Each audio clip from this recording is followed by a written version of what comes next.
Hello everyone, welcome to Bit and Byte. I am Siddesh, final year CSC student at VNIT Nagpur.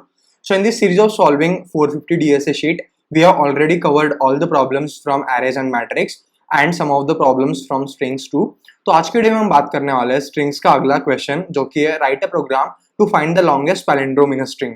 ये काफी important सवाल है और काफी इंटरव्यूज में पूछा जाता है, तो देखते हैं क्वेश्चन क्या है। तो क्वेश्चन में हमें बोला गया है कि हमें एक स्ट्रिंग एस गिवन है और हमें फाइंड करना है लॉन्गेस्ट पैलिंड्रोमिक सबस्ट्रिंग इन एस। तो यार अभी हमें यहाँ पे दो चीजें समझनी पड़ेगी। सबसे पहले कि what is substring and what is palindrome. तो यार अभी सबसे पहले समझते हैं सबस्ट्रिंग। तो यार अभी सबसे पहले समझते हैं सबस्ट्रिंग को। तो सबस्ट्रिंग क्या होता है? वो होता है any contiguous block of a string. Contiguous block of a string. तो लेट्स से हमें एक स्ट्रिंग गिवन है ए बी सी डी। तो इसमें कंटिग्यूअस ब्लॉक कितने कितने साइज के हो सकते हैं? एक तो 0 साइज का हो सकता है, एक 1 साइज का, एक 2 साइज का, एक 3 साइज का और एक 4 साइज कंटिग्यूअस ब्लॉक हो सकता है। 0 साइज का क्या मतलब हुआ? Empty string. अभी 1 साइज के कंटिग्यूअस ब्लॉक कौन से है? ए बी सी और डी, ए बी सी और डी। 2 साइज के कंटिग्यूअस ब्लॉक्स कौन से है? A B, B C, C D. ठीक है। 3 साइज के contiguous blocks A B C D और 4 साइज का ए बी सी डी। यार इसका क्या मतलब हुआ? टोटल नंबर ऑफ सबस्ट्रिंग्स कितने हो सकते हैं यार कोई भी n साइज की स्ट्रिंग में? तो हम पहले कोई भी 2 इंडेक्स चूज कर लेंगे और 2 इंडेक्स चूज करने के बाद वो पूरा कंटिग्यूअस ब्लॉक ले लेंगे। तो 2 इंडेक्स हम किस तरह चूज करेंगे? nc2 वेज में। प्लस n होगा। प्लस n क्यों होगा? कि जिसमें जब हम एक ही कैरेक्टर चूज कर रहे होंगे तो उसमें n वेज है। प्लस वन क्योंकि हमने जब कुछ चूज नहीं किया, हमारी एम्प्टी स्ट्रिंग भी एक सबस्ट्रिंग होती है। तो टोटल नंबर ऑफ वेज कितनी आए? n प्लस nc2 कितना होता है? n into n minus 1/2 plus 1। तो n into n minus 1/2 plus n कितना होता है? n इंटू n प्लस 1/2 और प्लस 1। तो हमारी इतने नंबर ऑफ सबस्ट्रिंग्स होती है। तो यार ये तो हो गया सबस्ट्रिंग के बारे में। अब समझते हैं कि पैलिंड्रोम या फिर पैलिंड्रोमिक स्ट्रिंग क्या होता है। तो कोई भी स्ट्रिंग को अगर मैं लेफ्ट टू राइट रीड करूं, अगर वो बराबर आ रही है उसको राइट टू लेफ्ट रीड करने पे, इसका मतलब है वो हमारी पैलिंड्रोमिक स्ट्रिंग है।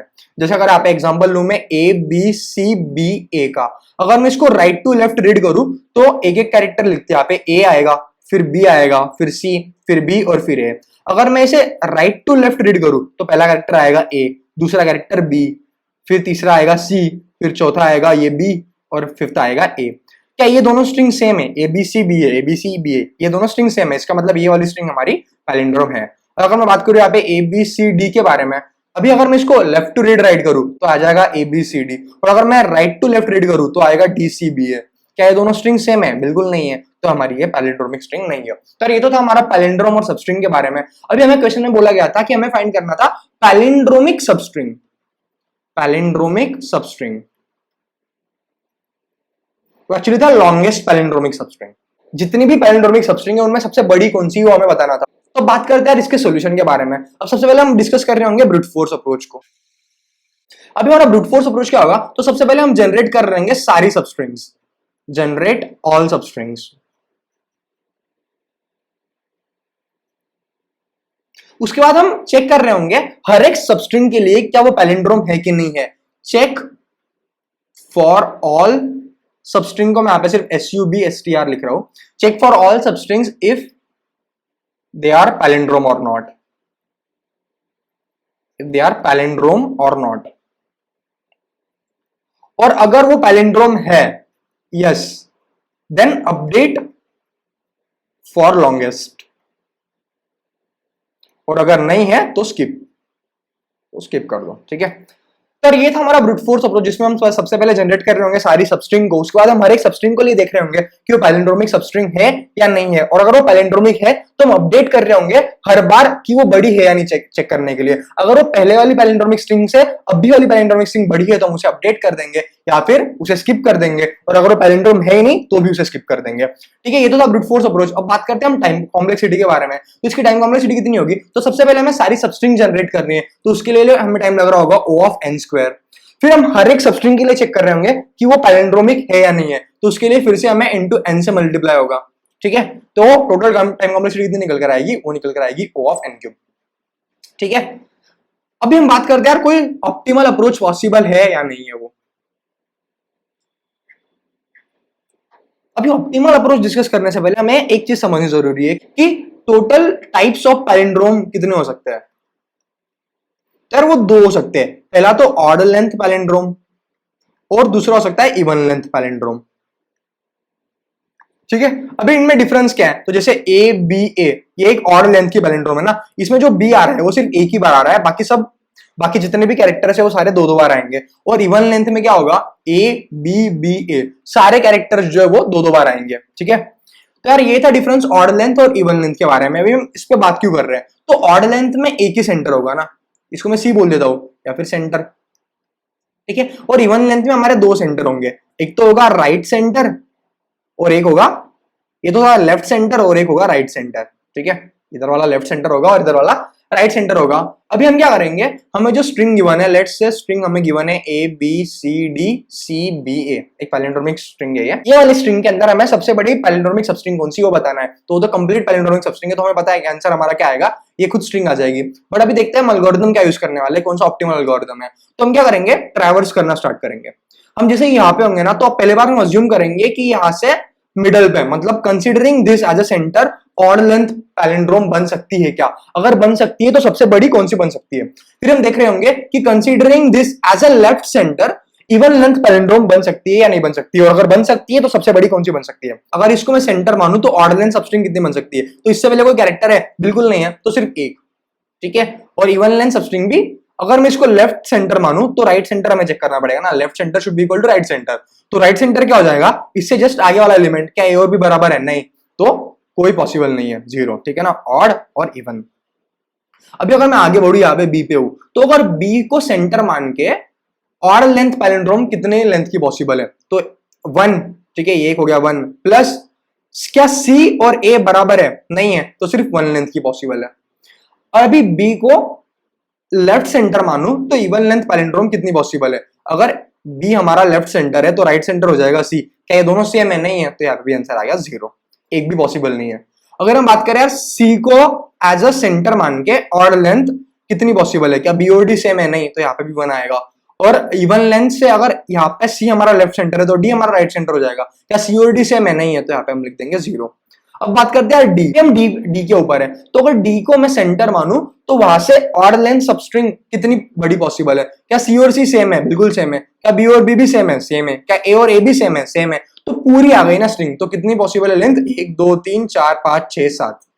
ठीक है, सबसे बड़ी हो गई। और इवन लेंथ में अगर मानू यहाँ पे, तो डी को अगर मैं लेफ्ट सेंटर मानू तो राइट सेंटर हो जाएगा सी, डी और सी सेम है? नहीं, तो यहाँ पे आ जाएगा 0। सी को अगर मैं सेंटर मानू तो ऑड लेंथ की सबसे बड़ी पैलिंड्रोमिक स्ट्रिंग कौन सी पॉसिबल है? तो सी, क्या डी और बी सेम है? नहीं, तो यहाँ पे भी आ जाएगा 1, और सी और बी अलग है तो यहाँ पे भी आ जाएगा 0। अगर मैं बी को मानू सेंटर तो यहाँ पे भी फिर से 1 0 आ जाएगा, और ए को मानू तो वहां पे भी 1 0 आ जाएगा। तो हमें यहाँ पे इवन लेंथ की पैलिंड्रोमिक सबस्ट्रिंग एक भी पॉसिबल नहीं है, और ऑड लेंथ की बहुत सारी पॉसिबल है, उनमें सबसे बड़ी है हमारी सी, जिसको हम डी एज अ सेंटर बोल रहे थे। तो हमारा आंसर आ जाएगा A B C D C B A. अब बात करते हैं इस अप्रोच के टाइम कॉम्प्लेक्सिटी के बारे में। तो हमारी टाइम कॉम्प्लेक्सिटी कितनी होगी, हम हर एक एलिमेंट का आइटरेट करेंगे। ठीक है, तो उसके लिए n इनटू हम हर एक एलिमेंट को एज अ सेंटर मान के देखेंगे कि ऑड लेंथ की सबस्ट्रिंग कितनी पॉसिबल है, तो यहां से और यहां से, तो टोटल n ट्रैवर्सिंग होगी इनटू n।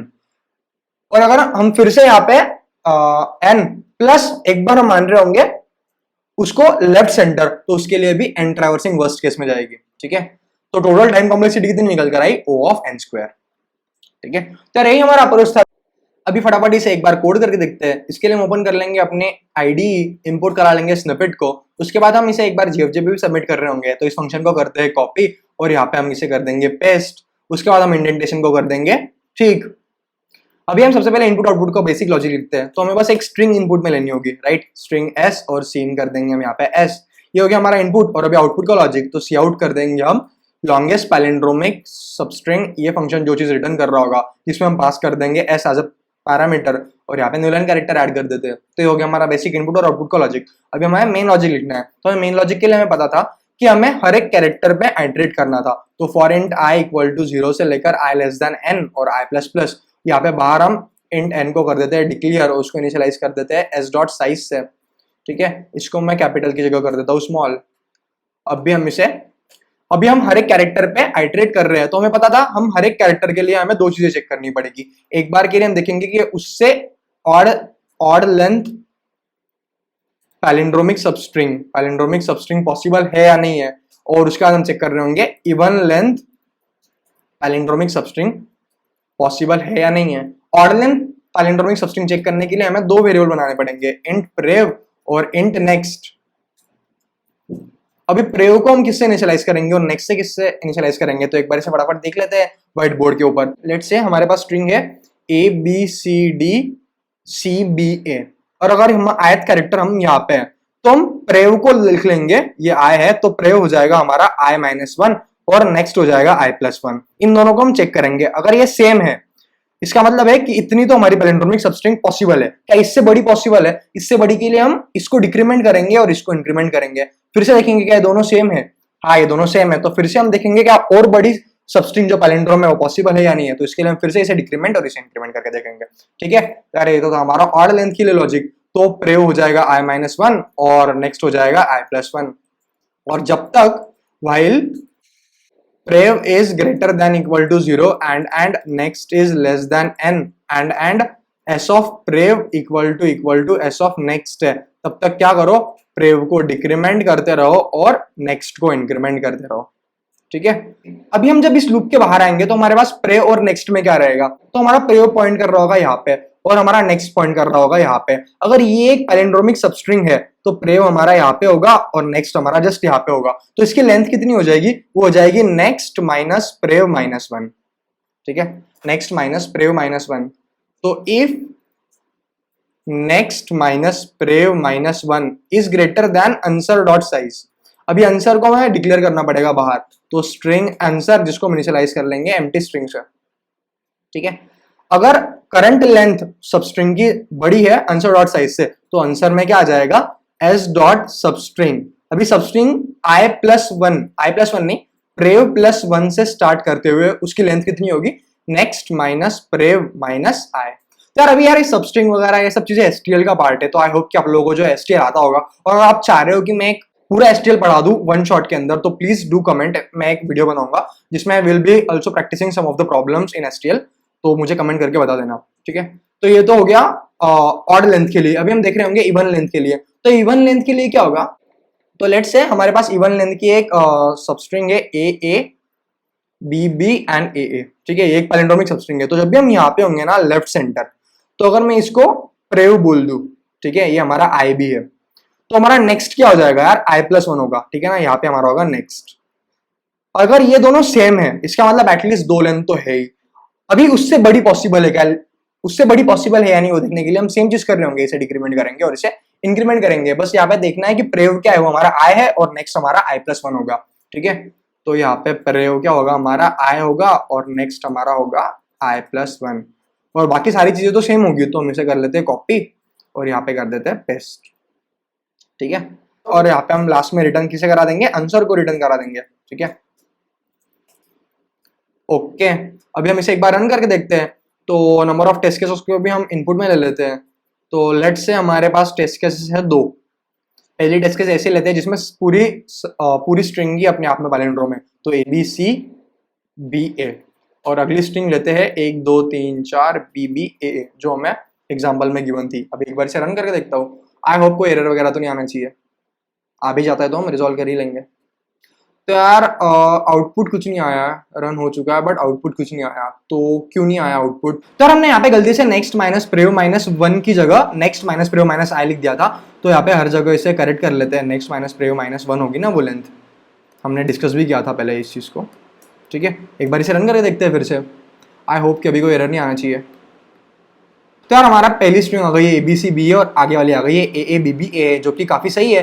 तो एक बार इस फंक्शन को मैं करता हूँ कॉपी और इसे हम पेस्ट कर रहे होंगे हमारे GFG के ऊपर और सबमिट करके देखते हैं कि हमारी सारी टेस्ट केसेस जो है वो पास हो रही है या नहीं हो रही है। ठीक है, तो एक बार इसे करता हूँ मैं सबमिट, तो यार हमारी पास हो चुकी है। तो आई होप कि आप लोगों को जो वो वीडियो पसंद आया होगा। तो इस कोड की लिंक आपको डिस्क्रिप्शन में मिल जाएगी, you can go and check out from there. मिलते हैं अगले वीडियो में, तब तक के लिए bye bye, have a nice day, keep coding.